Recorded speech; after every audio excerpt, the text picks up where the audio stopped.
Ouch. It hurts, man. What the hell? Stupid muskets. Leave me alone. Ow! Ow! Man. Why you do this? It's okay. I'm fine. Hello. What's going on here? You, my friend, are super transparent. How did you ever think that was going to work when I can see you coming? Kill them, Pikeys. Stabbity, stabbity, stabbity, stabbity. Yeah, he should have jumped off into the middle of my unit. What he did was super transparent.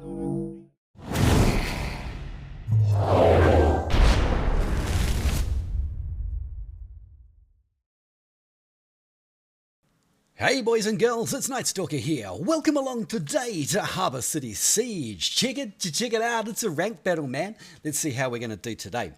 So I haven't been playing a lot of ranked this season, so my team is probably not super awesome. So we'll see how this goes.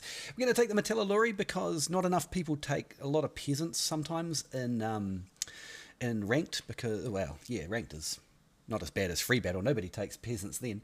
But we've got to push those siege engines in, and Martellatori are very good at that.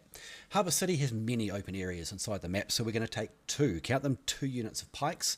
And of course, I noticed that we don't have a wide variety, we don't have as many as usual ranged units in the team. So we're going to take the Shenji Grenadiers for the endpoint, mostly for their knockdown ability. So we're playing essentially a full support build with damage capability.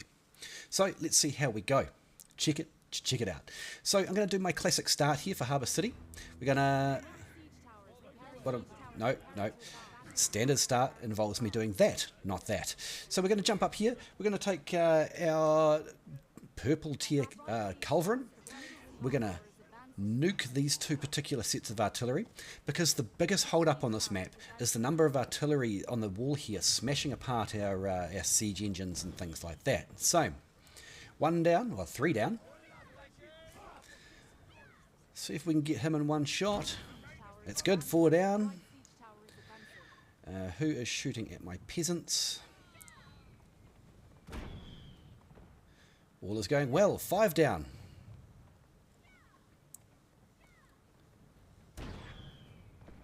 Six down. You. Oops, that's too high. It's a shame. How can I miss? How can I miss one? That's terrible. This one's going to be a hit. Boom. See you later. We'll take these down because they're going to cause a bit of damage to my boys. It's number 8. 8 siege. That's a pretty good start. That's going to be 9 because those are really easy to... forget I said anything. This one's particularly hard to hit from this position. That looked like it went through it. What do you reckon? I'm going to blame... yeah, nice. I'm going to blame the cannon, because if it's not the cannon, it's my fault, and it can't be my fault, so we can't take responsibility for that.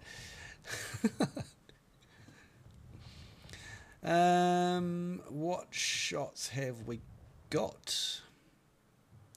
Maybe we can just harass this guy so that he can leave my thing alone. That is a pain.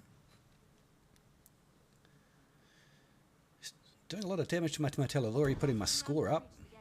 Gosh darn it. I get all of those hits in a row, and now I can't hit this guy who's standing on one spot. Yeah. Gosh. What do we got coming through the gate? We better just hit the hit the battering ram for some free damage. Now that we're finished with it. We couldn't leave a cannonball left in there. So it is a ranked game, so I tend to pull some more artillery. We're going to take these guys because we're planning to go up on the walls. Now, Imperial Pike Guard are not what they used to be. There's so many more things that deal with them now. There are so many things now that ignore their advance. They're just not what they used to be. They used to be an S tier unit. Now I think they're kind of weak.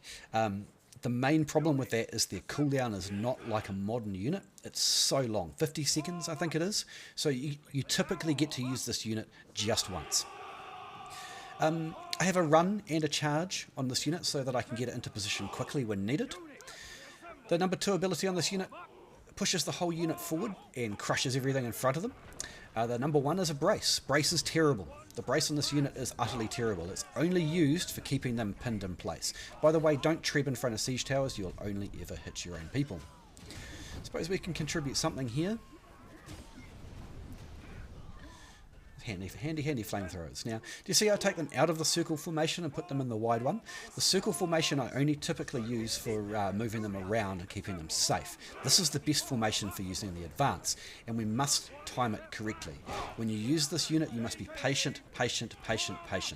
Don't go off half-cocked. We're going to push them in, wait till they're all there, and then advance. And then we completely collapse their entire defensive line. And of course we get not self-trebbed, but trebbed by our own team. We're going to pull them back. We've only lost 1. This is like best case scenario for Imperial Pikes. Most of the time you get 1 advance out of them before they get crushed. But of course we're a lot safer here on the point behind many infantry units than we are in the open. We're not going to get double cavalry charged or anything like that.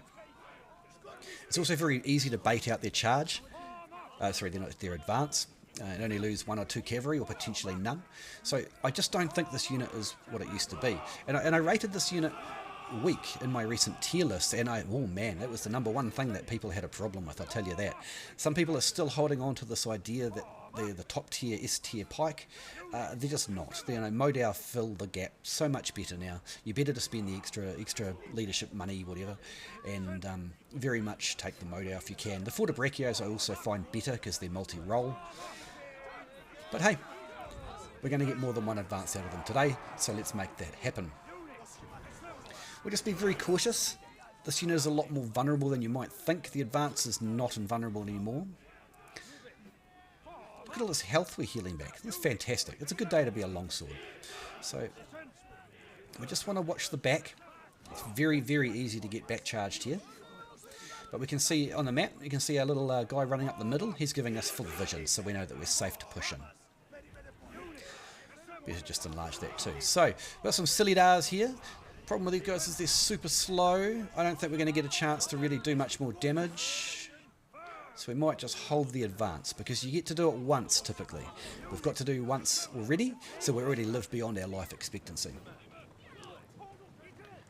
By the way, how do you feel about Imperial Pikes?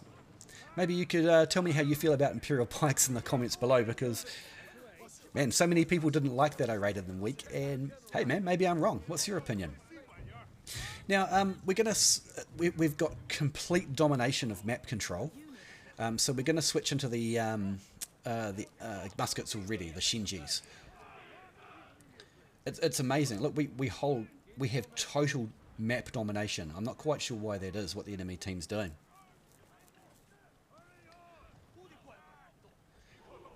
You're protecting the supply point from an attack that's not coming. So the couple of guys bottom left that are harassing are doing us a very big favour. They'll probably die for the efforts, but that is, well, that's just how life goes, I guess. We're gonna get a good push out of it because of their actions. So here we go, and we've caught them completely napping, and I don't know how. It should have been obvious at this point. Let's place them back here. Maybe we can get some pot shots on the hero here. One of the things you can do as a longsword is just sit on the point like this and force the enemy heroes and units to come onto the point, but it looks like they're not interested in doing so. So let's go forward. We're just going to move forward until we're in range of the bomby bombs, and then we're going to throw them. Let's see what carnage we cause here. That's pretty good. We already got 19 kills. But that's domination, man. Wow, that was utter domination. That was ridiculous. We didn't do very well. Life go like that. So we're a cadet general now, so we're not too far along the range. We got MVP. We did 250,000 damage and took 250,000 damage, but destroyed 10 artillery. What? What?